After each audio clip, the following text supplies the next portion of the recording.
Welcome to The Deletion, developed by Rust Puppy.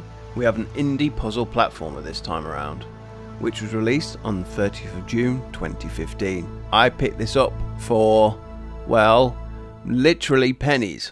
I had a Steam voucher for this little title with 90% off. I had some Steam wallet funds from selling cards, so I thought, why not? So, options. Well, you can see them on the title screen. Not much there really. As it states, controls are simple. WSD to move or arrow keys. M toggles to full screen mode and windowed. N mutes everything. That's all you need to know. No fancy sliders for volume control, which is a bit of a shame. Means you might have to take a little trip to the old volume mixer instead, or be deafened by the soundtrack. No graphic settings. You get what you get. And with a game that is, well, it's very simple on the eye. You don't really need shadows or all that jazz. As you can see, it's very minimalistic and nothing really outstanding graphically, and it doesn't need to be really. It's a simple idea and it's executed pretty well. The controls are responsive and there's no input lag. Me being deleted a lot is simply due to me sucking at platformers a lot these days. Speaking of controls, no gamepad support. What? I don't know. It's a platformer. All platformers should have that feature at least. It's kind of disappointing to not see that in there. The objective of each map is straightforward. Get the blue square, that's you by the way, and it's called the user, to the green square. Anything red on the screen will cause you to be deleted if you touch it. Later on, you will meet yellow squares, and they can be sneaky little buggers. They speed boost you up as you waddle through them. Sometimes you need them to get by. Other times they kill you as they rocket you in towards something red.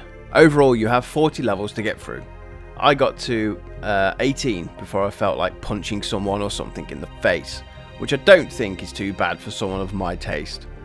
I say that, but I seem to be looking into a lot more puzzle-based games these days. I have no real idea why. So far, the levels have been ramping up in difficulty, but nothing too bad. It's quite a fair difficulty curve, if I'm completely honest. The soundtrack is quite decent too, and it seems to work well with the game for some reason. I can't really explain it, but it simply fits. So, for a mere £1.59, you can nab this on Steam, for what I can best place as a flash-based game in all honesty.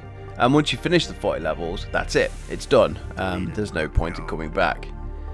Picking this up in a sale or using a voucher is a better fit for this one, I think. I mean, it does have Steam trading cards, so if you pick this up for a few pennies with a 90% off voucher, sell the cards and you've made a profit. A tiny, tiny profit, but a profit either way. It's a good little game, if a bit simple. On one side of the coin, it's a simple game, looks like a flash game really. But on the opposite side of that coin, it's an indie dev who churns out these types of games on Steam to a generally positive reaction.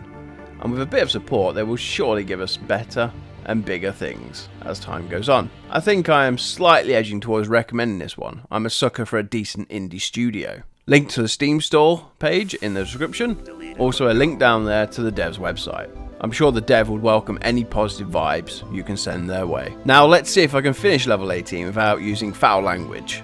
Chances of that are not exactly high though. I'll see you next time.